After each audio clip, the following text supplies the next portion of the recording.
Hello dear students, we were discussing the chapter mechanical properties of fluids. So in the last class you learnt about how the measurement of atmospheric pressure and various units of pressure and about open tube manometer. Okay na? So ee class alli ಏನು ಕಲಿತಾ ಇದ್ದೀರಾ ನೋಡಿ, Pascal's law of transmission of fluid pressure ಅಂತ ಕಲಿತಿದ್ದೀರಾ. So last ಕ್ಲಾಸಸ್ಸಲ್ಲಿ Pascal's law ಅಂತ ಕಲ್ತ್ರಿ. So ಇದು ಇನ್ನೊಂದು ಲಾ, ಇದು pascals law of transmission of fluid pressure. So ನೆನ್ಪಿಟ್ಕೊಳ್ಳಿ, ಅದು ಇದು ಒಂದೇ ಅಲ್ಲ, ಬೇರೆ ಬೇರೆ ಇವೆರಡು. ಸೊ ಪ್ಯಾಸ್ಕಲ್ಸ್ ಲಾ ಏನು ಹೇಳುತ್ತೆ, ಯಾವುದೇ ಒಂದು ಫ್ಲೂಯಿಡ್ ರೆಸ್ಟಲ್ಲಿದ್ದಾಗ, ಒಂದು ಫ್ಲೂಯಿಡ್ ರೆಸ್ಟಲ್ಲಿದ್ದರೆ ಒಂದು ಕಂಟೈನರಲ್ಲಿ ಸೊ ಸೇಮ್ ಹೈಟಲ್ಲಿರುವಂಥ ಎಲ್ಲ ಪಾಯಿಂಟ್ಗಳಲ್ಲೂ ಪ್ರೆಷರ್ ಸೇಮ್ ಅಂತ Pascal's law ಹೇಳುತ್ತೆ. The pressure is same at all the points in a same height in a container at rest. ಇದು Pascal's law ಹೇಳೋದು. ಓಕೆನಾ? ಇದು ಆಲ್ರೆಡಿ ಇದ್ರ ಬಗ್ಗೆ ಕಲ್ತ್ಕೊಂಡಾಗಿದೆ ನೀವು. ಈಗ ನಾವು ಡಿಸ್ಕಸ್ ಮಾಡ್ತಿರೋದು ಬೇರೆ ಲಾ, ಇದು ಪಾಸ್ಕಲ್ಲೇ ಕೊಟ್ಟಿದ್ದು. The Pascal's law of transmission of fluid pressure. So ನೋಡಿ, ಏನು Pascal's law of transmission of fluid pressure ಅಂತ ಅರ್ಥ ಮಾಡ್ಕೊಳ್ಳೋಣ. ಸೊ ಸ್ಟೇಟ್ಮೆಂಟ್ ನೋಡಿ, whenever an external pressure is applied to any part of a fluid, it is transmitted undeviated and equally in all directions. ನೋಡಿ, so ಏನು ಹೇಳುತ್ತೆ ಅಂದರೆ ನಮ್ಮ Pascal's law of transmission of fluid pressure, ಯಾವುದೇ ಒಂದು fluid ಇತ್ತು ಅಂದ್ಕೊಳ್ಳಿ, ಫ್ಲೂಯಿಡ್ ಅಂದರೆ ಲಿಕ್ವಿಡ್ ಆಗ್ಬೋದು, ಗ್ಯಾಸು ಆಗ್ಬೋದು. ಸೊ ನಿಮ್ಮ ಹತ್ರ ಯಾವುದೇ ಒಂದು ಫ್ಲೂಯಿಡ್ ಇತ್ತು, ಆ ಫ್ಲೂಯಿಡಿನ ಯಾವುದೇ ಒಂದು ಭಾಗದ ಮೇಲೆ ನೀವು ಪ್ರೆಷರ್ ಎಕ್ಸರ್ಟ್ ಮಾಡಿದ್ರಿ at any part of A fluid, ಆ ಪ್ರೆಷರು ಇಡೀ ಫ್ಲೂಯಿಡ್ಗೆ ಟ್ರಾನ್ಸ್ಫರ್ ಆಗ್ಬಿಡುತ್ತೆ ಈಕ್ವಲಿ ಇನ್ ಆಲ್ ಡೈರೆಕ್ಷನ್ಸ್. ಅದು ಆಮೇಲೆ ಅನ್ಡಿಮಿನಿಷ್ಡ್ ಆಗಿ, ಅಂದರೆ ಕಡಿಮೆ ಆಗೋದಿಲ್ಲ, ಅದು ಅಷ್ಟೇ. ನೀವು ಒಂದು ಭಾಗಕ್ಕೆ ಹಾಕಿದಂಥ ಪ್ರೆಷರು ಇಡೀ ಫ್ಲೂಯಿಡ್ಗೆ ಟ್ರಾನ್ಸ್ಫರ್ ಆಗುತ್ತೆ, ಅಷ್ಟೇ ಪ್ರೆಷರ್ ಟ್ರಾನ್ಸ್ಫರ್ ಆಗುತ್ತೆ, ಕಮ್ಮಿನೂ ಆಗಲ್ಲ. ಅದರ ಬೆಲೆ ಎಲ್ಲ ಇಡೀ ಫ್ಲೂಯಿಡ್ಗೆ ಟ್ರಾನ್ಸ್ಫರ್, ಎಲ್ಲ ದಿಕ್ಕುಗಳಲ್ಲಿ, ಇನ್ನು ಉಳಿದಿರೋ ಫ್ಲೂಯಿಡ್ ಎಲ್ಲ ದಿಕ್ಕುಗಳಲ್ಲಿ ಟ್ರಾನ್ಸ್ಫರ್ ಆಗುತ್ತೆ ಈಕ್ವಲಿ. ಅದು ಎಷ್ಟು ಹಾಕಿರ್ತೀರ ಒಂದು ಭಾಗಕ್ಕೆ ಅಷ್ಟೇ ಪ್ರೆಷರ್ ಇಡೀ ಫ್ಲೂಯಿಡಲ್ಲಿ ಕಾಣಿಸ್ಕೊಳ್ಳುತ್ತೆ ಅಂತ. ಅರ್ಥ ಆಯ್ತಲ್ವ? ಸೊ ಮತ್ತೆ ಅರ್ಥ ಮಾಡ್ಕೊಳ್ಳೋಕೆ ಟ್ರೈ ಮಾಡಿ. ಆ ಡೆಫಿನೇಷನ್ ವೆರಿ ಇಂಪಾರ್ಟೆಂಟ್ ನೋಡಿ, ಇದು from exam, board exam point of view. So ನೀವು ಯಾವುದೇ ಒಂದು ಫ್ಲೂಯಿಡ್ ಇತ್ತು ಅಂದ್ಕೊಳ್ಳಿ, ನೀವು ಒಂದು ಭಾಗಕ್ಕೆ ನೀವು ಪ್ರೆಷರ್ನ ಎಕ್ಸರ್ಟ್ ಮಾಡಿದ್ರೆ ಆ ಪ್ರೆಷರ್ ಇಡೀ ಫ್ಲೂಯಿಡ್ಗೆ ಟ್ರಾನ್ಸ್ಫರ್ ಆಗುತ್ತೆ. ಇಷ್ಟೇ ಇದು ಇದರ ಸ್ಟೇಟ್ಮೆಂಟಿನ ಅರ್ಥ. ಸೊ ಇದನ್ನು ಒಂದು ಡೆಮಾನ್ಸ್ಟ್ರೇಷನಿಂದ ಅರ್ಥ ಮಾಡ್ಕೊಳ್ಳೋಣ. ಸೊ ನಿಮ್ಮ ಹತ್ರ ಒಂದು ಕಂಟೈನರ್ ಇದೆ ಅಂದ್ಕೊಳ್ಳಿ, ಆ ಕಂಟೈನರ್ ಯಾವ ಥರ ಇದೆ ನೋಡಿ, ಒಂದು ಸಿಲಿಂಡ್ರಿಕಲ್ ಟ್ಯೂಬ್ ಇರಲಿ ನಿಮ್ಮ ಹತ್ರ. ಒಂದು ಸಿಲಿಂಡ್ರಿಕಲ್ ಟ್ಯೂಬ್ ಇದೆ, ಓಕೆ, ಹಾರಿಜಾಂಟಲ್ ಸಿಲಿಂಡರ್, ಇದು ಹಾರಿಜಾಂಟಲ್ ಸಿಲಿಂಡ್ರಿಕಲ್ ಟ್ಯೂಬ್, ಓಕೆನಾ? ಆ ಸಿಲಿಂಡ್ರಿಕಲ್ ಟ್ಯೂಬ್ಗೆ ನೀವು 3 ಟ್ಯೂಬ್ಸ್ನ ಹಾಕ್ತೀರಾ ನೋಡಿ. 3 ಟ್ಯೂಬ್ಗಳನ್ನ ಹಾಕಿದ್ದೀರಾ ಈ ಸಿಲಿಂಡ್ರಿಕಲ್ ಟ್ಯೂಬ್ಗೆ. ಇವು 3 ವರ್ಟಿಕಲ್ ಟ್ಯೂಬ್ಸ್, ಇವು 3 ಬೇರೆ ಟ್ಯೂಬ್ಸ್ ಕನೆಕ್ಟ್ ಮಾಡಿದ್ದೀರಾ ಈ ಒಂದು ಸಿಲಿಂಡ್ರಿಕಲ್ ಟ್ಯೂಬ್ಗೆ. ಆ ಬೇರೆ ಟ್ಯೂಬ್ಗಳು ಈ ಥರ ಇದಾವೆ ನೋಡಿ, ವರ್ಟಿಕಲ್ ಟ್ಯೂಬ್ಸ್ ಅವು. ಸೊ ಇನ್ನೊಂದು ಟ್ಯೂಬ್ ನೋಡಿ,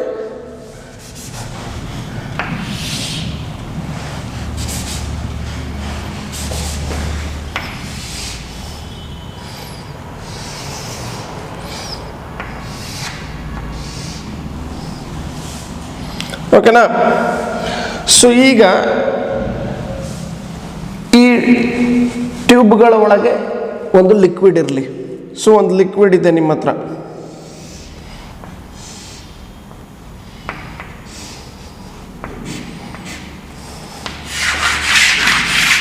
ಸೊ ಲಿಕ್ವಿಡ್ ಇದೆ ಇವುಗಳಲ್ಲಿ.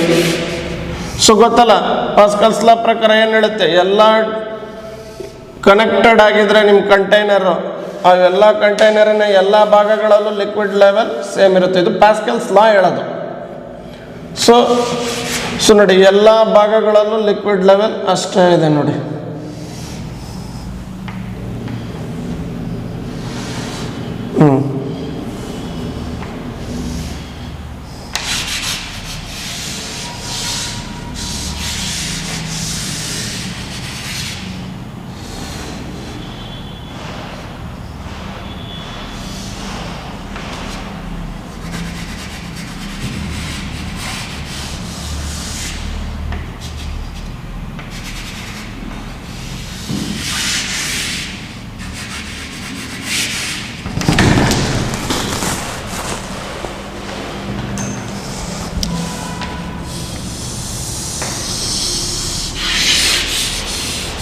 ಓಕೆನಾ. ಸೊ ನಿಮ್ಮ ಹತ್ರ ಒಂದು ಹಾರಿಜಾಂಟಲ್ ಟ್ಯೂಬ್ ಇದೆ, ಆ ಹಾರಿಜಾಂಟಲ್ ಟ್ಯೂಬ್ ಒಳಗೆ ಲಿಕ್ವಿಡ್ ಇದೆ. ಆ ಹಾರಿಜಾಂಟಲ್ ಟ್ಯೂಬ್ಗೆ 3 ವರ್ಟಿಕಲ್ ಟ್ಯೂಬ್ಸ್ ಕನೆಕ್ಟ್ ಮಾಡಿದ್ದೀರಾ ನೋಡಿ, ಎ, ಬಿ ಮತ್ತು ಸಿ. ಓಕೆ, ಇವಿಷ್ಟು ಇದೊಂಥರ ಕಂಟೈನರ್ ಥರ ಆಗಿದೆ ಈಗ. ಸೊ ಈ ಟ್ಯೂಬ್ ಸಿಸ್ಟಮಲ್ಲಿ ಒಂದು ಲಿಕ್ವಿಡ್ ಇದೆ. ಸೊ ಈ ಲಿಕ್ವಿಡ್ನ ಒಂದು ಪಿಸ್ಟನ್ ಹಾಕಿ ತಡೆದಿದ್ದೀರ ಈ ಲಿಕ್ವಿಡನ್ನು. ಓಕೆ, ಒಂದು ಪಿಸ್ಟನ್ ಕನೆಕ್ಟ್ ಮಾಡಿದ್ದೀರ.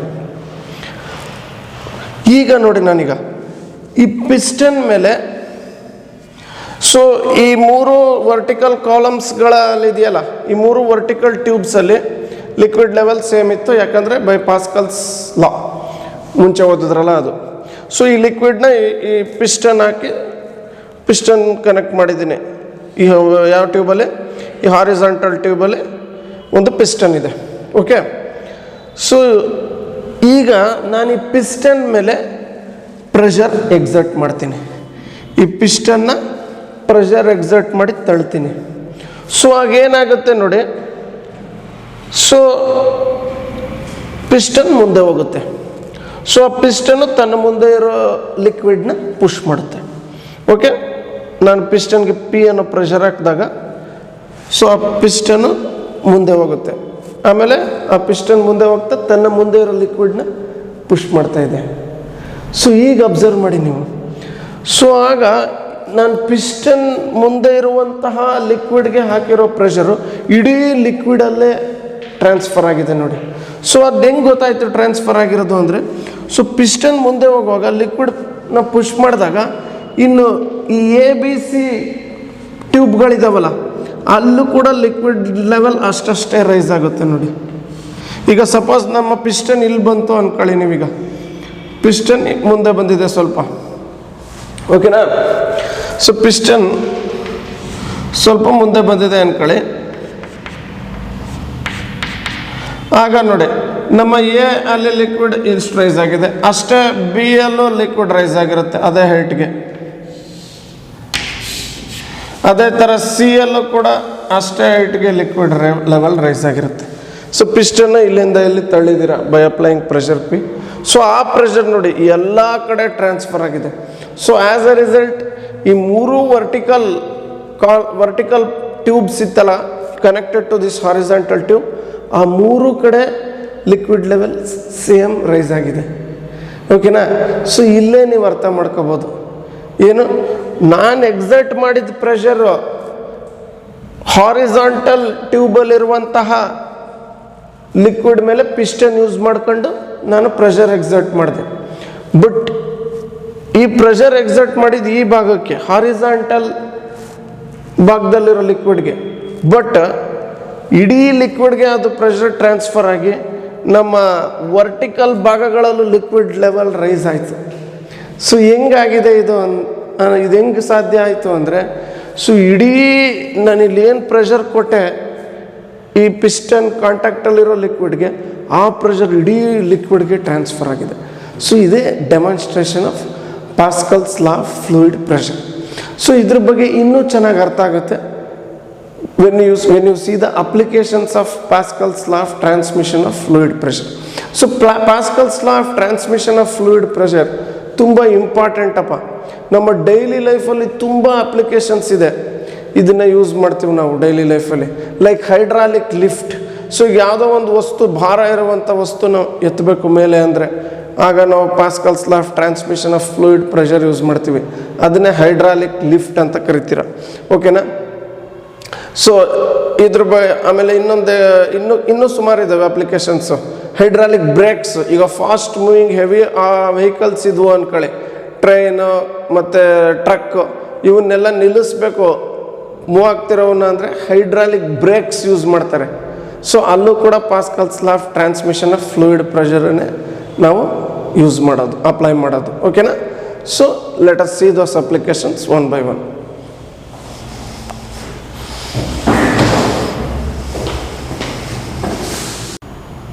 ಸೊ ಈಗ ಹೈಡ್ರಾಲಿಕ್ ಮೆಷಿನ್ಸ್ ಬಗ್ಗೆ ಡಿಸ್ಕಸ್ ಮಾಡೋಣ.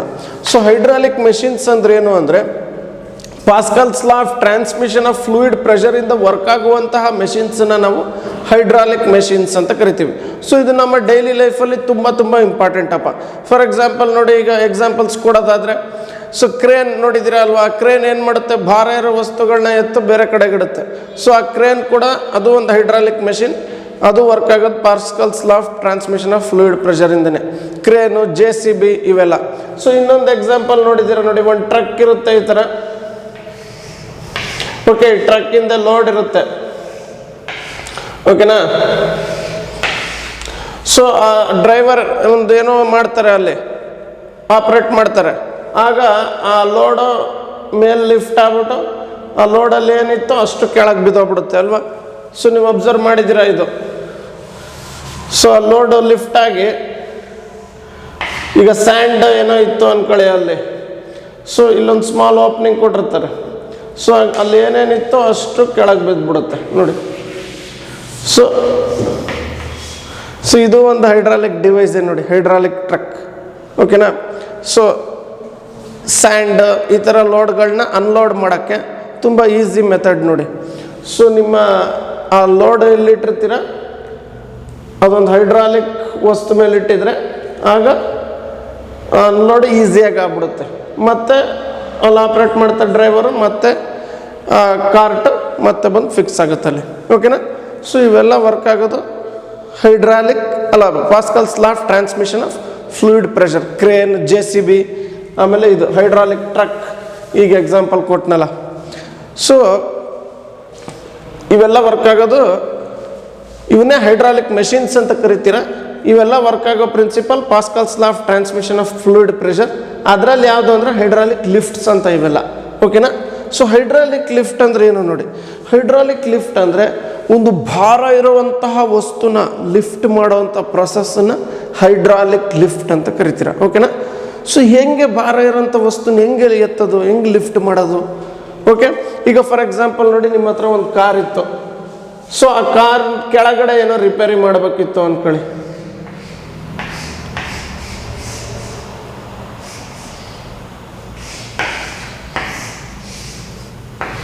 ಓಕೆನಾ? ಸೊ ಈ ಕಾರಿನ ಕೆಳಭಾಗದಲ್ಲಿ ಏನೋ ರಿಪೇರಿ ಮಾಡಬೇಕಿತ್ತು.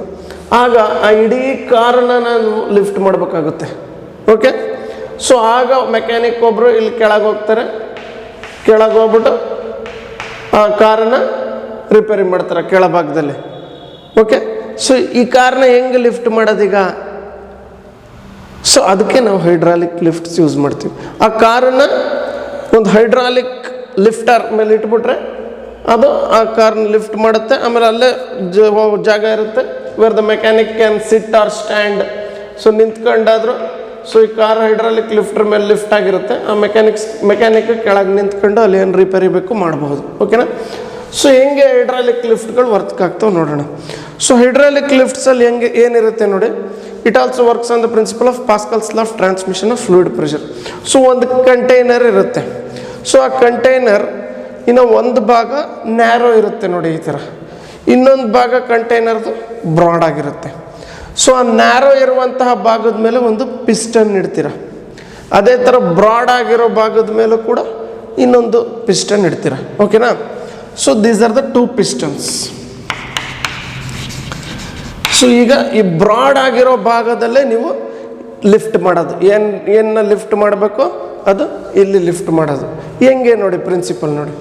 ಸೊ ಈಗ ನಾನೇನು ಮಾಡ್ತೀನಿ, ಈ ನ್ಯಾರೋ ಭಾಗದಲ್ಲಿ ಇದೆಯಲ್ಲ ಚಿಕ್ಕ ಪಿಸ್ಟನ್, ಆ ಚಿಕ್ಕ ಪಿಸ್ಟನ್ ಮೇಲೆ ಪ್ರೆಷರ್ ಎಕ್ಸರ್ಟ್ ಮಾಡ್ತೀನಿ. ಚಿಕ್ಕ ಪಿಸ್ಟನ್ ಮೇಲೆ ಪ್ರೆಷರ್ ಎಕ್ಸರ್ಟ್ ಮಾಡಿದಾಗ Pascal's law of transmission of fluid pressure ಪ್ರಕಾರ ನೀವು ಈ ಚಿಕ್ಕ ಪಿಸ್ಟನ್ ಮೇಲೆ ಹಾಕಿರೋ ಪ್ರೆಷರು, ಸೊ ಈ ಚಿಕ್ಕ ಪಿಸ್ಟನ್ ಮೇಲೆ ಏನು ಪ್ರೆಷರ್ ಹಾಕಿದ್ದೀರ ಅದೇ ಪ್ರೆಷರ್ ಈಗ ಪಿಸ್ಟನ್ನು ತನ್ನ ಕಾಂಟ್ಯಾಕ್ಟ್ಲಿರೋ ಕೆಳಗಡೆ ಇರೋ ಲಿಕ್ವಿಡ್ ಮೇಲೆ ಹಾಕುತ್ತೆ.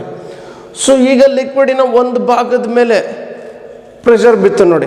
ಆಗೇನು ಹೇಳುತ್ತೆ ಪಾಸ್ಕಲ್ಸ್ ಲಾ, ಆ ಪ್ರೆಷರ್ ಇಡೀ ಲಿಕ್ವಿಡಲ್ಲೇ ಟ್ರಾನ್ಸ್ಫರ್ ಆಗುತ್ತೆ undiminished equally and in all directions, ಎಲ್ಲ ದಿಕ್ಕಲ್ಲಿ. ಅಂದರೆ ಸಿಂಪ್ಲಿ ಹೇಳೋದಾದರೆ ನೀವು ಈ ಪಿಸ್ಟನ್ ಮೇಲೆ ಏನು ಪ್ರೆಷರ್ ಹಾಕಿದ್ರಿ ಆ ಪ್ರೆಷರು ಇಡೀ ಲಿಕ್ವಿಡ್ಗೆ ಟ್ರಾನ್ಸ್ಫರ್ ಆಗುತ್ತೆ. ಸೊ ಆ ಪ್ರೆಷರ್ ಈ ಲಾರ್ಜರ್ ಪಿಸ್ಟನ್ ಮೇಲೂ ಬೀಳುತ್ತೆ. ನೀವು ಚಿಕ್ಕ ಪಿಸ್ಟನ್ ಮೇಲೆ ಎಷ್ಟು ಹಾಕಿದ್ರು ಪ್ರೆಷರು ಅಷ್ಟೇ ಪ್ರೆಷರ್ ಈ ಲಾರ್ಜರ್ ಪಿಸ್ಟನ್ ಮೇಲೆ ಬೀಳುತ್ತೆ. ಸೊ ಈ ಲಾರ್ಜರ್ ಪಿಸ್ಟನ್ ಮೇಲೋಗುತ್ತೆ. ಸೊ ಲಾರ್ಜರ್ ಪಿಸ್ಟನ್ ಮೇಲೋಯ್ತು ಅಂದರೆ ಅದ್ರ ಮೇಲೆ ಏನು ಇಟ್ಟಿದ್ರು ಅದು ಕೂಡ ಮೇಲೋಯ್ತು. ಓಕೆ, ಸೊ ಹೆಂಗೆ ಆ ಲಾರ್ಜರ್ ಪಿಸ್ಟನ್ ಮೇಲೆ ಆ ಲಾರ್ಜರ್ ಪಿಸ್ಟನ್ ಮೇಲೆ ಹೋಯ್ತು ಅಂತ ಅರ್ಥ ಮಾಡ್ಕೊಳ್ಳೋಣ. ನೋಡಿ, ಈಗ ಫಾರ್ ಎಕ್ಸಾಂಪಲ್ ನನಗೆ ಚಿಕ್ಕ ಪಿಸ್ಟನ್ ಮೇಲೆ ಪಿ ಅನ್ನೋ ಪ್ರೆಷರ್ ಎಕ್ಸರ್ಟ್ ಮಾಡ್ತೀನಿ. ಆ ಚಿಕ್ಕ ಪಿಸ್ಟನಿನ area of cross section A1 ಇರಲಿ. ಓಕೆ, ಆ ಚಿಕ್ಕ ಪಿಸ್ಟನ್ ಮೇಲೆ ಹಾಕಿರೋ ಪ್ರೆಷರ್ ಎಷ್ಟು? ಪಿ. ಆ ಚಿಕ್ಕ ಪಿಸ್ಟನ್ದು ಏರಿಯಾ ಆಫ್ ಕ್ರಾಸ್ ಸೆಕ್ಷನ್ ಎಷ್ಟಿರಲಿ? A1 ಇರಲಿ. ಸೊ ಹೆಂಗೆ ನಾನು ಪ್ರೆಷರ್ ಹಾಕೋದು ಯಾವುದೇ ವಸ್ತು ಮೇಲೆ? ಸೊ ಯಾವುದೇ ವಸ್ತು ಮೇಲೆ ಪ್ರೆಷರ್ ಹೆಂಗೆ ಬೀಳುತ್ತೆ? ಸೊ ಆ ವಸ್ತುಗೆ ನಾರ್ಮಲ್ ಆಗಿ ಫೋರ್ಸ್ ಹಾಕ್ಬೇಕಲ್ವಾ? ಸೊ ಈಗ ನೋಡಿ, ಇದೇ ನನ್ನ ಸರ್ಫೇಸ್ ಅನ್ಕೊಳ್ಳಿ, ಇದ್ರ ಮೇಲೆ ಪ್ರೆಷರ್ ಎಕ್ಸರ್ಟ್ ಮಾಡ್ಬೇಕು ನಾನು ಅಂದರೆ ಆ ಸರ್ಫೇಸ್ ಮೇಲೆ ನಾರ್ಮಲ್ ಆಗಿ ಫೋರ್ಸ್ ಹಾಕ್ಬೇಕು. ನೋಡಿ, ಸೊ ಆ ಸರ್ಫೇಸ್ ಮೇಲೆ ನಾರ್ಮಲ್ ಆಗಿ ನಾನು ಫೋರ್ಸ್ ಹಾಕಿದ್ರೆ ಆ ಸರ್ಫೇಸ್ ಮೇಲೆ ಪ್ರೆಷರ್ ಬಿದ್ದಿದೆ ಅಲ್ಲಿಗೆ. ಓಕೆನಾ? ಸೊ ಈಗ ನಾನು ಈ ಚಿಕ್ಕ ಪಿಸ್ಟನ್ ಮೇಲೆ ಪಿ ಅನ್ನೋ ಪ್ರೆಷರ್ ಎಕ್ಸರ್ಟ್ ಮಾಡಿದ್ದೀನಿ ಅಂದರೆ ಆ ಚಿಕ್ಕ ಪಿಸ್ಟನ್ ಮೇಲೆ ನಾರ್ಮಲ್ ಆಗಿ ಫೋರ್ಸ್ ಹಾಕಿ ಆ ಫೋರ್ಸ್ ಎಷ್ಟಿರಲಿ? F1 ಇರಲಿ. ಹಂಗಾರೆ ಆ ಚಿಕ್ಕ ಪಿಸ್ಟನ್ದು ಏರಿಯಾ ಎಷ್ಟಿರಲಿ? ಏರಿಯಾ ಆಫ್ ಕ್ರಾಸ್ ಸೆಕ್ಷನ್, ಆ ಚಿಕ್ಕ ಪಿಸ್ಟನ್ದು area of cross section A1 ಇರಲಿ. ಹಂಗಾರೆ ಚಿಕ್ಕ ಪಿಸ್ಟನ್ ಮೇಲೆ ಬಿದ್ದಂಥ ಪ್ರೆಷರ್ ಎಷ್ಟು? ಹಂಗಾರೆ ಆ ಸಣ್ಣ ಪಿಸ್ಟನ್ ಮೇಲೆ ಬಿದ್ದಂಥ pressure P is equal to F1/A1. So ಆ ಪಿಸ್ಟನ್ ಮೇಲೆ ಬಿತ್ತು ಪ್ರೆಷರ್ ಅಂದರೆ ಇಂಟರ್ನ್ ಪಿಸ್ಟನ್ ಲಿಕ್ವಿಡ್ ಕನೆಕ್ಟ್ ಆಗಿರೋದ್ರಿಂದ ಈ ಭಾಗದ ಲಿಕ್ವಿಡ್ ಮೇಲೆ ಬಿತ್ತು ಪ್ರೆಷರ್. ಈಗೇನು ಹೇಳ್ತು ನೋಡಿ, Pascal's law of transmission of fluid pressure. ನೀವು ಈ ಭಾಗದ ಲಿಕ್ವಿಡ್ ಮೇಲೆ ಏನು ಪ್ರೆಷರ್ ಹಾಕಿದ್ರು ಅದು ಇಡೀ ಲಿಕ್ವಿಡ್ಗೆ ಟ್ರಾನ್ಸ್ಫರ್ ಆಯಿತು, equally undiminished and in all directions. So ಇಡೀ ಲಿಕ್ವಿಡ್ಗೆ ನೀವು ಈ ಪಿಸ್ಟನ್ ಮೇಲೆ ಹಾಕಿದಂಥ ಪ್ರೆಷರ್ ಟ್ರಾನ್ಸ್ಫರ್ ಆಗ್ಬಿಡ್ತು. ಸೊ ಈಗ ಅದೇ ಪ್ರೆಷರ್ ಈ ದೊಡ್ಡ broader part of the container ಅಲ್ಲಿ ಇರುವಂತಹ ದೊಡ್ಡ ಪಿಸ್ಟನ್ ಮೇಲೂ ಅಷ್ಟೇ ಪ್ರೆಷರ್ ಬಿತ್ತು. ಓಕೆನಾ? ಸೊ ನೀವು ಇಲ್ಲಿ ಈ ಚಿಕ್ಕ ಪಿಸ್ಟನ್ ಮೇಲೆ ಏನು ಪ್ರೆಷರ್ ಹಾಕಿದ್ರೆ ಅಷ್ಟೇ ಪ್ರೆಷರ್ ದೊಡ್ಡ ಪಿಸ್ಟನ್ ಮೇಲೆ ಬಿತ್ತು. ಈಗ ದೊಡ್ಡ piston area of cross section ಎಷ್ಟಿರಲಿ? A2 ಇರಲಿ. ಓಕೆನಾ? ಸೊ ದೊಡ್ಡ ಪಿಸ್ಟನ್ ಮೇಲೂ ಅದೇ ಪ್ರೆಷರ್ ಬಿತ್ತು ಅಂದರೆ ಆ ದೊಡ್ಡ ಪಿಸ್ಟನ್ ಮೇಲೂ ನಾರ್ಮಲ್ ಆಗಿ ಫೋರ್ಸ್ ಬಿದ್ದಿದೆ. ಪ್ರೆಷರ್ ಅಂದರೆ ಫೋರ್ಸ್ ಬೈ ಏರಿಯಾ ಅಲ್ಲ, ಆ ಫೋರ್ಸ್ F2 ಇರಲಿ. ಸೊ ಈಗ ಹಂಗಾರೆ ದೊಡ್ಡ ಪಿಸ್ಟನ್ ಮೇಲೂ ಬಿದ್ದಿರೋ ಪ್ರೆಷರ್ Pನೇ. ಯಾಕೆ? ಬೈ ಪಾಸ್ಕಲ್ಸ್ ಲಾ. ಈ ಭಾಗದ ಲಿಕ್ವಿಡ್ ಮೇಲೆ ನೀವೇನು ಪ್ರೆಷರ್ ಹಾಕಿದ್ರಿ ಅದೇ ಪ್ರೆಷರ್ ಇಡೀ ಲಿಕ್ವಿಡ್ಗೂ ಟ್ರಾನ್ಸ್ಫರ್ ಆಗಿದೆ. ಇಡೀ ಲಿಕ್ವಿಡ್ಗೂ ಅದೇ ಟ್ರಾನ್ಸ್ಫರ್ ಆಗಿ ಅನದರ್ ಪಿಸ್ಟನ್ ಮೇಲೂ ಅದೇ ಪ್ರೆಷರ್ ಬಿದ್ದಿದ್ದೀಗ. ಸೊ ಆ ಚಿಕ್ಕ ಪಿಸ್ಟನ್ ಮೇಲೆ ಹಾಕಿರೋ ಪ್ರೆಷರ್ ಲಾರ್ಜ್ ಪಿಸ್ಟನ್ ಮೇಲೆ ಬಿತ್ತು P. ಸೊ ಲಾರ್ಜ್ ಪಿಸ್ಟನ್ ಮೇಲೆ ಬಿದ್ದಂಥ ಪ್ರೆಷರ್ ಕೂಡ P. ಸೊ ಈಗ large piston area of cross section A2 ಆಗಿರಲಿ. ಸೊ ಪ್ರೆಷರ್ ಅಂದರೆ ಫೋರ್ಸ್ ಬೈ ಏರಿಯಾ ಅಲ್ಲ, ಹಂಗಾರೆ ಲಾರ್ಜ್ ಪಿಸ್ಟನ್ ಮೇಲೆ ಅಪ್ವರ್ಡ್ ದಿಕ್ಕಲ್ಲಿ ನಾರ್ಮಲ್ ಫೋರ್ಸ್ ಬಿದ್ದಿದೆ. ನೀವು ಡೌನ್ವರ್ಡ್ ದಿಕ್ಕಲ್ಲಿ ಈ ಪಿಸ್ಟನ್ ಮೇಲೆ ಫೋರ್ಸ್ ಹಾಕಿದ್ದು, ಲಾರ್ಜ್ ಪಿಸ್ಟನ್ ಮೇಲೆ ಅಪ್ವರ್ಡ್ ದಿಕ್ಕಲ್ಲಿ ಫೋರ್ಸ್ ಬಿದ್ದಿದೆ. ಸೊ ಅದು F2 ಇರಲಿ. ಹಂಗಾರೆ P2 ಏನಕ್ಕೆ ಸಮ? F2/A2. ಸೊ ಚಿಕ್ಕ ಪಿಸ್ಟನ್ ಮೇಲೆ ಬಿದ್ದಂಥ ಪ್ರೆಷರ್ ಏನಕ್ಕೆ ಸಮ? ಚಿಕ್ಕ ಪಿಸ್ಟನ್ ಮೇಲೆ ಹಾಕಿದಂಥ ಫೋರ್ಸ್ F1/A1. ದೊಡ್ಡ ಪಿಸ್ಟನ್ ಮೇಲೆ ಬಿದ್ದಂಥ ಪ್ರೆಷರ್ ಏನಕ್ಕೆ ಸಮ? ಅದು ಕೂಡ Pನೇ. ದೊಡ್ಡ ಪಿಸ್ಟನ್ ಮೇಲೆ upward force F2 divided by ದೊಡ್ಡ ಪಿಸ್ಟನ್ದು area of cross section A2. ಇಲ್ಲಿ ಕೂಡ ಚಿಕ್ಕ ಪಿಸ್ಟನ್ ಮೇಲೆ ಹಾಕಿರೋ ಪ್ರೆಷರ್ Pನೇ. ಬಟ್ ಆ P ಪ್ರೆಷರ್ ಎಕ್ಸರ್ಟ್ ಮಾಡೋಕ್ಕೆ ಚಿಕ್ಕ ಪಿಸ್ಟನ್ ಮೇಲೆ ಡೌನ್ವರ್ಡ್ ಫೋರ್ಸ್ F1 ಹಾಕ್ತೀರಾ, ಆ ಏರಿಯಾ ಆಫ್ ಕ್ರಾಸ್ ಸೆಕ್ಷನ್ ಏನದು? A1. ಓಕೆನಾ? ಸೊ ನೀವೇ ಅಬ್ಸರ್ವ್ ಮಾಡಿ, A1 A2 ಯಾವ್ದು ದೊಡ್ಡದು? ಕರೆಕ್ಟ್. ಸೊ A1 A2 ಯಾವ್ದು ದೊಡ್ಡದು? A2 ದೊಡ್ಡದು. ಯಾಕೆ? ಅದು ಬ್ರಾಡ್ ಆಗಿದೆಯಲ್ಲ ಪಿಸ್ಟನ್. ಸೊ A2 ಯಾವುದಕ್ಕಿಂತ ದೊಡ್ಡದು? A1ಗಿಂತ ದೊಡ್ಡದು. A2 is very very much greater than A1 ಅಲ್ವಾ? ಸೊ ಚಿಕ್ಕ ಪಿಸ್ಟನ್ ಮೇಲೆ ಏನು ಪ್ರೆಷರ್ ಎಕ್ಸರ್ಟ್ ಮಾಡಿದ್ದು P, ಅದೇನಕ್ಕೆ ಸಮ? ಚಿಕ್ಕ ಪಿಸ್ಟನ್ ಮೇಲೆ ಹಾಕಿರೋ downward force divided by area of cross section of that piston. That is ಚಿಕ್ಕ ಪಿಸ್ಟನ್ ಮೇಲೆ ಹಾಕಿರೋ downward force F1 divided by area of cross section of that piston A1. So ಚಿಕ್ಕ piston ಮೇಲೆ ಬಿದ್ದಂಥ ಪ್ರೆಷರ್ F1/A1. ಅದೇ pressure ಇಲ್ಲೂ transfer ಆಯಿತು. So ಆ ಪ್ರೆಷರ್ ಟ್ರಾನ್ಸ್ಫರ್ ಆಗಿದ್ದರಿಂದ ಈ ದೊಡ್ಡ ಪಿಸ್ಟನ್ ಮೇಲೆ ಅಪ್ವರ್ಡ್ ಫೋರ್ಸ್ ಬಿತ್ತು F2. ಆ ದೊಡ್ಡ piston area of cross section A2 ಇರಲಿ. ಹಂಗಾರೆ ಈ ದೊಡ್ಡ ಪಿಸ್ಟನ್ ಮೇಲೂ ಅಷ್ಟೇ ಪ್ರೆಷರ್ ಬಿದ್ದಿದೆ ಬೈ ಪಾಸ್ಕಲ್ಸ್ ಲಾ. ಸೊ ಅದು ಪಿನೇ F2/A2. ಬಟ್ ಈಗ ನಮ್ಗೆ ಏನು ಗೊತ್ತು, ಇದು ನ್ಯಾರೋ ಪಾರ್ಟ್ ಅಲ್ವಾ ಇದು. So area of cross section A1 ತುಂಬ ಕಡಿಮೆ, ಯಾವುದಕ್ಕೆ ಹೋಲಿಸಿದ್ರೆ broader piston area of cross ಸೆಕ್ಷನ್ಗೆ. So A2 is very very much greater than A1. ಇದು ಮೈಂಡಲ್ಲಿ ಇರಲಿ. ಈಗ ಪಿ ಇಲ್ಲೇನು F1/A1, ಇಲ್ಲಿ ಪಿ ಏನು F2/A2. ಸೊ ಹಂಗಾರೆ ಏನು F1/A1 ಈಕ್ವಲ್ಸ್ F2/A2. ಈಗ F2 ಏನಾಯ್ತು ನೋಡಿ, ಈಗ F2 ಏನಕ್ಕೆ ಸಮ, F1/A1 ಇಂಟು A2. ಸೊ ಇದು F2 ಇನ ಬೆಲೆ ನೋಡಿ, F1/A1 into A2. So F2 ಏನಾಯಿತು, F2ನ ಹೆಂಗೆ ಬರಿಬೋದು ನಾನು, F1 ಇಂಟು A2/A1 ನೋಡಿ. ಸೊ A2 A1ಗಿಂತ ತುಂಬ ದೊಡ್ಡದಿದೆ ನೋಡಿ. A2 A1ಗಿಂತ ತುಂಬ ದೊಡ್ಡದಾದ್ಮೇಲೆ A2 ನ್ಯೂಮರೇಟ್ರಲ್ಲಿದೆ, A1 ಡಿನಾಮಿನೇಟ್ರಲ್ಲಿದೆ. A2 ನ್ಯೂಮರೇಟ್ರಲ್ಲಿದೆ, A1 ಡಿನಾಮಿನೇಟ್ರಲ್ಲಿದೆ. ಹಂಗೆ A2 A1ಗಿಂತ ತುಂಬ ದೊಡ್ಡದಿದೆ. ಹಂಗಾರೆ this number is very very much greater than 1. So ಈ ನಂಬರ್ 1ಕ್ಕಿಂತ ತುಂಬ ದೊಡ್ಡದಾದ್ಮೇಲೆ ಹಂಗಾರೆ F2 ಕೂಡ very very much greater than F1. So ಈ ಥರ ಎರಡು ಸರಿ ಗ್ರೇಟರ್ ದೆನ್ ಬರೆದ್ರೆ very very much greater than ಅಂತ. So area of cross section of this piston is greater than area of cross section of this piston. ಆದ್ದರಿಂದ ಈ piston ಮೇಲೆ ಬೀಳ್ತಾ ಇರೋ ಅಪ್ವರ್ಡ್ ಫೋರ್ಸ್ ಕೂಡ ಈ ಚಿಕ್ಕ ಪಿಸ್ಟನ್ ಮೇಲೆ ಬಿದ್ದಂತಹ ಡೌನ್ವರ್ಡ್ ಫೋರ್ಸ್ಗಿಂತ ತುಂಬ ದೊಡ್ಡದು.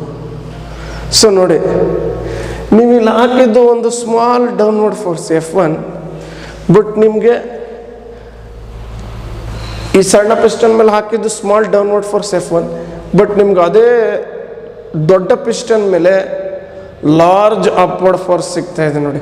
So this upward force is so large that it can lift heavy materials like vehicles, ಇನ್ಯಾವುದೇ ಭಾರ ಇರೋ ವಸ್ತುಗಳನ್ನ ಅದು ಲಿಫ್ಟ್ ಮಾಡ್ಬೋದು. ಇದೇ the principle of hydraulic lift. So ನಿಮ್ಮ ಹೈಡ್ರಾಲಿಕ್ ಟ್ರಕ್ಕು ಹಿಂಗೆ ವರ್ಕ್ ಆಗೋದು. ಸೊ ಆ ಡ್ರೈವರ್ ಏನು ಮಾಡ್ತಾನೆ, ಒಂದು ಚಿಕ್ಕ ಪಿಸ್ಟನ್ ಮೇಲೆ ಸಣ್ಣ ಫೋರ್ಸ್ ಕೊಡ್ತಾನೆ ಅಲ್ಲಿ ಕೂತ್ಕೊಂಡು.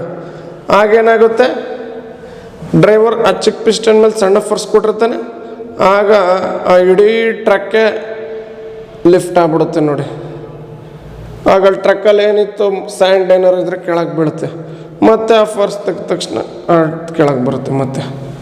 ಅರ್ಥ ಆಯ್ತಲ್ಲ. ಸೊ ಡ್ರೈವರ್ ಹಾಕಿದ ಸಣ್ಣ ಫೋರ್ಸ್ ಒಳಗೆ ಕೂತ್ಕೊಂಡು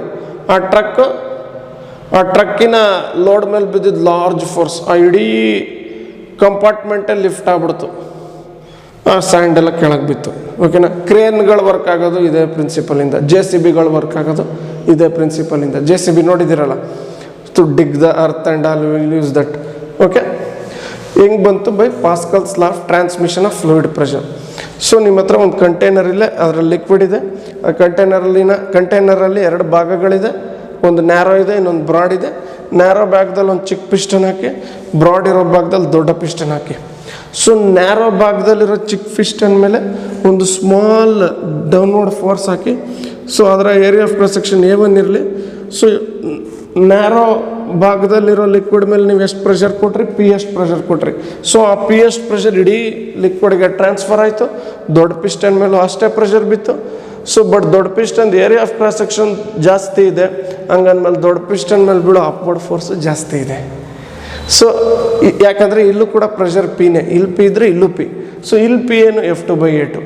ಸೊ ಈಕ್ವೇಟ್ ಮಾಡಿದಾಗ F1/A1 ಈಕ್ವಲ್ಸ್ F2/A2 ಬಂತು. ಸೊ F2 ಏನು ಬಂತು, F1 ಇಂಟು A2/A1 ಬಂತು. ಸೊ ನಿಮ್ಮ A2 A1ಗಿಂತ ತುಂಬ ದೊಡ್ಡದಾಗಿರೋದ್ರಿಂದ F2 F1ಗಿಂತ ತುಂಬ ದೊಡ್ಡದಾಗಿರುತ್ತೆ. ಸೊ ಹೈಡ್ರಾಲಿಕ್ ಪ್ರೆಷರ್ದು ಏನು ಬೆನಿಫಿಟ್ ಅಂದರೆ, ನೀವು ಒಂದು ಕಡೆ ಸ್ಮಾಲ್ ಫೋರ್ಸ್ ಹಾಕಿ ಇನ್ನೊಂದು ಕಡೆ ತುಂಬ ಹೆಚ್ಚು ಫೋರ್ಸು ಬರುತ್ತೆ. ಸೊ ಆ ತುಂಬ ಹೆಚ್ಚು ಫೋರ್ಸಿಂದ ಒಂದು ಹೆವಿ ಆಬ್ಜೆಕ್ಟ್ಸ್ನು ಕೂಡ ಲಿಫ್ಟ್ ಮಾಡಬಹುದು. So this is the principle of working of hydraulic lift. So ನಿಮ್ಮ ವರ್ಕ್ಶಾಪ್ ಇರ್ತಾವಲ್ಲ, ವೆಹಿಕಲ್ ವರ್ಕ್ಶಾಪಲ್ಲಿ ತುಂಬ ಯೂಸ್ ಮಾಡ್ತಾರೆ. ಈಗ ವೆಹಿಕಲ್ಗಳನ್ನ ರಿಪೇರಿ ಮಾಡಬೇಕು ಕೆಳಭಾಗದಲ್ಲಿ, ಆಗ ಹೆಂಗೆ ಹೋಗೋದಲ್ಲಿ, ಸೊ ಆ ವೆಹಿಕಲ್ಸ್ನ ಲಿಫ್ಟ್ ಮಾಡ್ತಾರೆ. ಆಗ ಯೂಸಿಂಗ್ ದಿಸ್ ಹೈಡ್ರಾಲಿಕ್ ಮಷಿನ್ಸ್, ಆಗ ಮೆಕ್ಯಾನಿಕ್ ಹೋಗಿ ಏನಿದೆ ರಿಪೇರಿ ಮಾಡ್ತಾರೆ. ಓಕೆನಾ. ಸೊ ಇದೇ ಹೈಡ್ರಾಲಿಕ್ ಲಿಫ್ಟ್ಸ್ಗಳ ವರ್ಕಿಂಗು. ಈಗ ಇದೇ ಥರ ಹೈಡ್ರಾಲಿಕ್ ಬ್ರೇಕ್ಸ್ ಅಂತಲೂ ಇದೆ. ಇದೇ ಪ್ರಿನ್ಸಿಪಲ್ ಯೂಸ್ ಮಾಡ್ಕೊಂಡು ಅದು ವರ್ಕ್ ಆಗೋದು. ಈಗ ಹೆವಿ ವೆಹಿಕಲ್ಸ್ ನೋಡಿ, ಟ್ರೈನು, ಟ್ರಕ್ಕು, ಬಸ್ಸು, ಇಂಥ ಹೆವಿ ವೆಹಿಕಲ್ಸ್ ಮೂವ್ ಆಗ್ತಿದ್ದಾಗ ಅವುಗಳನ್ನ ನಿಲ್ಲಿಸೋದು ಭಾರಿ ಕಷ್ಟ.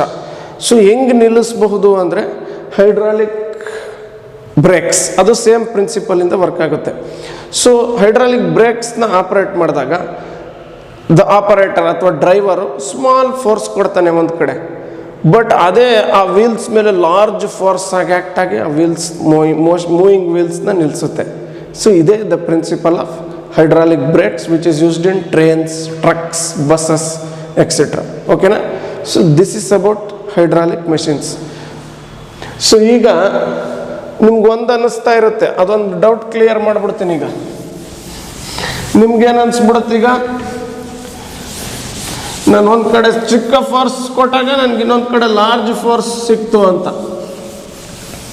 ಸೊ ನಿಮ್ಗೆ ಏನು ಅನ್ಸಕ್ಕೆ ಸ್ಟಾರ್ಟ್ ಆಗ್ಬಿಡುತ್ತೆ, ಓ ನನಗೆ ಏನು ಎಷ್ಟು ಬೇಕಾದ್ರೂ ಕೆಲಸ ಮಾಡುವಂಥ ಒಂದು ಒಳ್ಳೆ ಮೆಷಿನ್ ಸಿಕ್ಬಿಡ್ತಾವಂತ, using the principle of transmission of fluid pressure.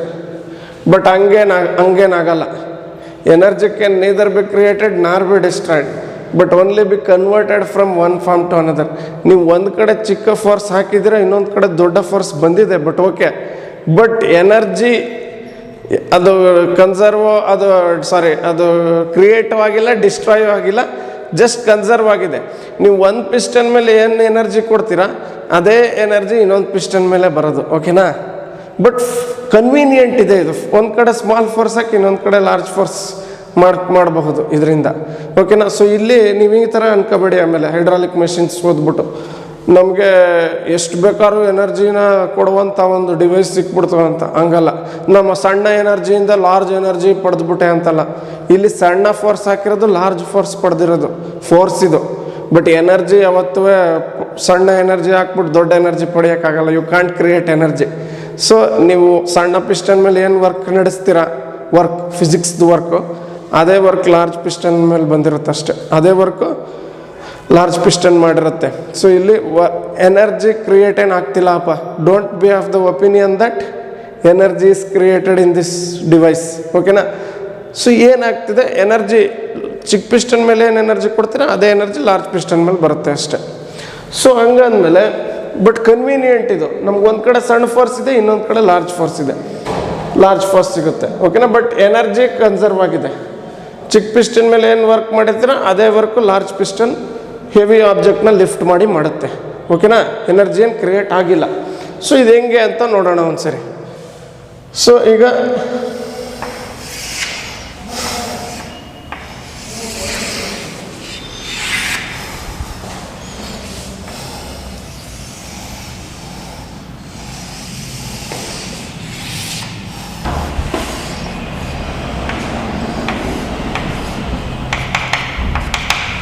ನೋಡಿ, ಈಗ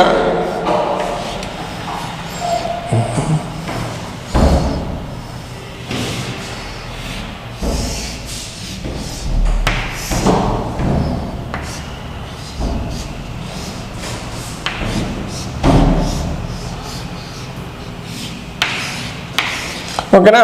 ಸೊ ಈ ಚಿಕ್ಕ ಪಿಸ್ಟನ್ ಮೇಲೆ F1 ಅನ್ನೋ ಫೋರ್ಸ್ ಹಾಕಿದ್ರೆ ಅದರ area of cross section A1 ಇರಲಿ. ಸೊ ಚಿಕ್ಕ ಪಿಸ್ಟನ್ ಮೇಲೆ ಇರೋ ಪ್ರೆಷರ್ ಏನು F1/A1.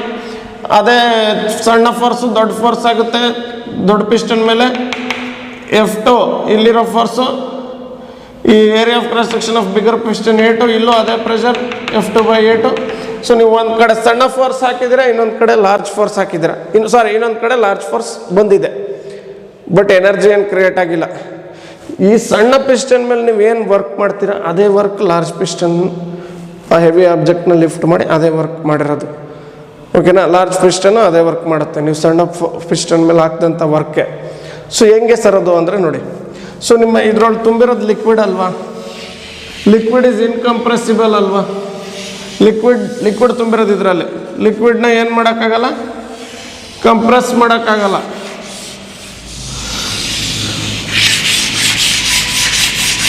ಸೊ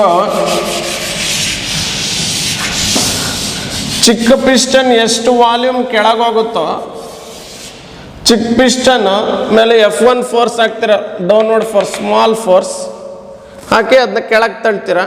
ಅದೇ ಲಾರ್ಜ್ ಪಿಸ್ಟನ್ ಮೇಲೆ ದೊಡ್ಡ ಫೋರ್ಸ್ F2 ಆಗಿ ಲಾರ್ಜ್ ಪಿಸ್ಟನ್ ಮೇಲೆ ಬರುತ್ತೆ. ಈಗ ನೋಡಿ ಇಲ್ಲಿ ಇದು ಇನ್ಕಂಪ್ರೆಸಿಬಲ್ ಅಲ್ವಾ ಲಿಕ್ವಿಡ್ ಇದು. ಸೊ ಈ ಚಿಕ್ಕ ಪಿಸ್ಟನ್ನ ತಳ್ಳೋದ್ರಿಂದ ಇನ್ನು ಲಿಕ್ವಿಡ್ ಎಲ್ಲ ಹೋಗುತ್ತೆ, ಮೇಲೆ ಹೋಗೋಕೆ ಸ್ಟಾರ್ಟ್ ಆಗುತ್ತೆ. ಈ ಕಡೆಯಿಂದ ನೀವು ಇವಾಗ ಚಿಕ್ಕ ಪಿಸ್ಟನ್ನ ತಳ್ತಾ ಇರ್ತೀರ, ಆ ಲಿಕ್ವಿಡ್ ಒಳಗೆ ಹೋಗ್ತಿದೆ, ಬಟ್ ಚಿಕ್ಕ ಪಿಸ್ಟನ್ ಕೆಳಗೆ ಹೋಗ್ತಾ ಇದೆ. ಆ ಲಿಕ್ವಿಡ್ ಏನಾಗ್ತಿದೆ, ಇಲ್ಲಿಂದ ಈ ಕಡೆ ಹೋಗ್ತಾ ಇದೆ. ಸೊ ನಿಮ್ಮ larger broad part of the container ಇದೆಯಲ್ಲ, ಅಲ್ಲಿಗೆ ಲಿಕ್ವಿಡ್ ಹೋಗ್ತಾ ಇದೆ ನೀವು ಚಿಕ್ಕ ಪಿಸ್ಟನ್ ತಳ್ಳೋದ್ರಿಂದ. So liquid is incompressible. So ಈ ಚಿಕ್ಕ ಪಿಸ್ಟನ್ ಎಷ್ಟು ವಾಲ್ಯೂಮ್ ಕೆಳಗೆ ಹೋಗುತ್ತೋ ಅಷ್ಟೇ ವಾಲ್ಯೂಮ್ ಈ ಲಾರ್ಜ್ ಪಿಸ್ಟನ್ ಮೇಲೆ ಹೋಗುತ್ತೆ. Okay, so volume covered by both the pistons have to be same because the liquid is incompressible. ಲಿಕ್ವಿಡ್ನ ನೀವು ಕಂಪ್ರೆಸ್ ಮಾಡೋಕ್ಕಾಗಲ್ಲ, ಎಕ್ಸ್ಪ್ಯಾಂಡ್ ಮಾಡೋಕ್ಕಾಗಲ್ಲ. ಲಿಕ್ವಿಡ್ ಎಷ್ಟು ಸೈಜ್ ಇದೆಯೋ ಅಷ್ಟು ಸೈಜ್ ಇದ್ದೇ ಇರುತ್ತೆ. ಇದನ್ನು ಹೇಳಿದ್ವಿ ನಾವು in the last chapter mechanical properties of solids ಮಾಡೋಕೆ ಬಿಗಿನಿಂಗ್ ವಿಡಿಯೋದಲ್ಲೇ ಹೇಳಿದ್ದೆ ಇದನ್ನ. ಓಕೆನಾ?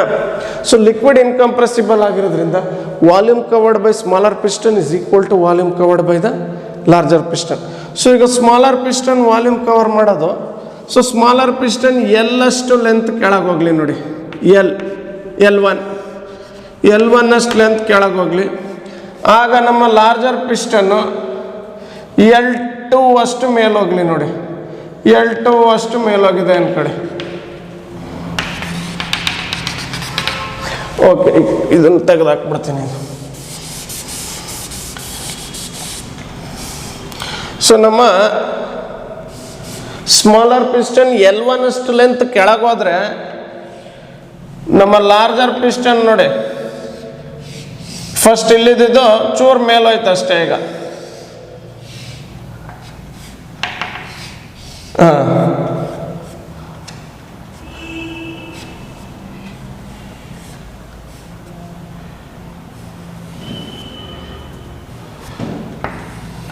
Okay, so smaller piston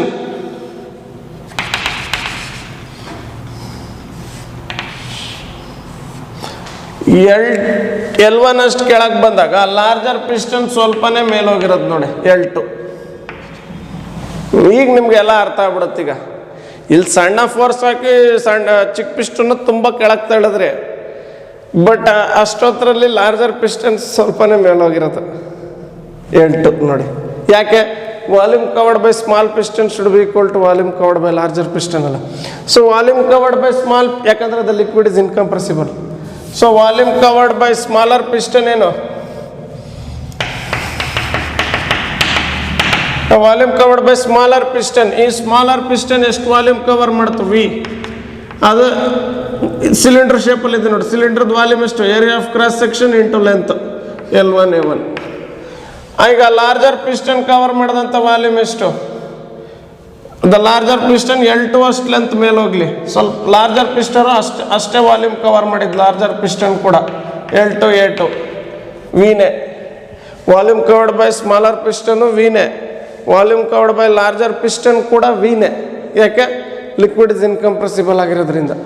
so ಈಗ ಕಂಪೇರ್ ಮಾಡಿ. ಈಗ L1 A1 equals L2 A2. ಈಗ ಏನಾಯ್ತು ನೋಡಿ, ಈಗ ನಿಮ್ಮ L2 ಎಷ್ಟು ಬಂತು ನೋಡಿ? A1 by A2 into L1 ಬಂತು. ಸೊ A2 ಗೊತ್ತಲ್ಲ ನಿಮಗೆ, A2 is very very much greater than A1. So ಈಗ ನೋಡಿ, ಸೊ ಲಾರ್ಜರ್ ಪಿಸ್ಟನ್ ಮೇಲಾಗಿರೋ ಡಿಸ್ಟೆನ್ಸ್ ತುಂಬ ಚಿಕ್ಕದು ನೋಡಿ, ಸ್ವಲ್ಪ ಮೇಲೋಯ್ತು ಅಷ್ಟೇ. ಯಾಕೆ? A2 A1ಗಿಂತ ತುಂಬ ದೊಡ್ಡದು. ಈಗ A2 ಡಿನಾಮಿನೇಟ್ರಿಗೆ ಬಂದಿದೆ, ಈಗ A1 ನ್ಯೂಮರೇಟ್ರಲ್ಲಿದೆ. ಸೊ A2 A1ಗಿಂತ ತುಂಬ ದೊಡ್ಡದು. This number is very very much less than 1. ಇದು ಯಾವಾಗ very very much less than 1 ಆಯಿತು? L2 is very very much less than L1. So ನೋಡಿ, ಈಗ ನೀವು ಹೆವಿ ಆಬ್ಜೆಕ್ಟ್ನ ಲಿಫ್ಟ್ ಮಾಡಬೇಕು ಅಂದರೆ ಸ್ಮಾಲರ್ ಆಬ್ಜೆಕ್ಟ್ನ ತುಂಬ ಕೆಳಗೆ ತಳ್ಳಬೇಕು, ಆಗ ನಿಮ್ಮ ಹೆವಿ ಆಬ್ಜೆಕ್ಟ್ ಸ್ವಲ್ಪ ಲಿಫ್ಟ್ ಆಗುತ್ತೆ. ಓಕೆನಾ? ಬಟ್ ಸರ್ ಮತ್ತೆ ಯಾಕೆ ಸರ್ ಹಂಗೆ ಡೈರೆಕ್ಟಾಗಿ ಲಿಫ್ಟ್ ಮಾಡ್ಬೋದಿತ್ತಲ್ಲ? ಕನ್ವೀನಿಯೆಂಟ್ ಇದು ತುಂಬ. ಡೈರೆಕ್ಟಾಗಿ ಲಿಫ್ಟ್ ಮಾಡಿದಾಗ ಕಷ್ಟಪಡೋದು ಜಾಸ್ತಿ. ಓಕೆನಾ? ಬಟ್ ಇದು ಕನ್ವೀನಿಯೆಂಟ್ ಪ್ರಾಸೆಸ್ ಅಷ್ಟೇ. ಇದು ನೀವು ಒಂದು ಕಡೆ ಸ್ಮಾಲ್ ಫೋರ್ಸ್ ಹಾಕಿದ್ರೆ ಗುಡ್, ಬಟ್ ಸಣ್ಣ ಪಿಸ್ಟನ್ನ ತುಂಬ ಕೆಳಗೆ ತಳ್ಳಬೇಕು, ಆಗ ನನ್ನ ದೊಡ್ಡ ಪಿಸ್ಟನ್ ಚೂರು ಮೇಲೆ ಬರುತ್ತೆ. ಓಕೆನಾ? ಸೊ ಅರ್ಥ ಮಾಡ್ಕೊಳ್ಳಿ, ನೀವು ಒಂದು ಕಡೆ ಸ್ಮಾಲ್ ಫೋರ್ಸ್ ಕೊಟ್ಟರೆ ಇನ್ನೊಂದು ಕಡೆ ಲಾರ್ಜ್ ಫೋರ್ಸ್ ಬಂದಿದೆ, ಬಟ್ ಎನರ್ಜಿ ಕನ್ಸರ್ವ್ ಆಗಿದೆ. ಈ ಸಣ್ಣ ಪಿಸ್ಟನ್ ಮೇಲೆ ಏನು ವರ್ಕ್ ಮಾಡಿರ್ತೀರ ಅದೇ ವರ್ಕ್ ಲಾರ್ಜ್ ಪಿಸ್ಟನ್ ಮೇಲೆ ಬರೋದು. ಸೊ ಸಣ್ಣ ಪಿಸ್ಟನ್ನ ತುಂಬ ಲೆಂತ್ ತಳ್ಬೇಕು ಕೆಳಗೆ, ಆಗ ಲಾರ್ಜ್ ಪಿಸ್ಟನ್ ಸ್ವಲ್ಪ ಮೇಲೆ ಬರುತ್ತೆ. Okay, so you can lift heavy materials. Very convenient method ಇದು ಲಿಫ್ಟ್ ಮಾಡೋಕ್ಕೆ. So we are using this. So that's about Pascal's law of transmission of fluid pressure. Thank you.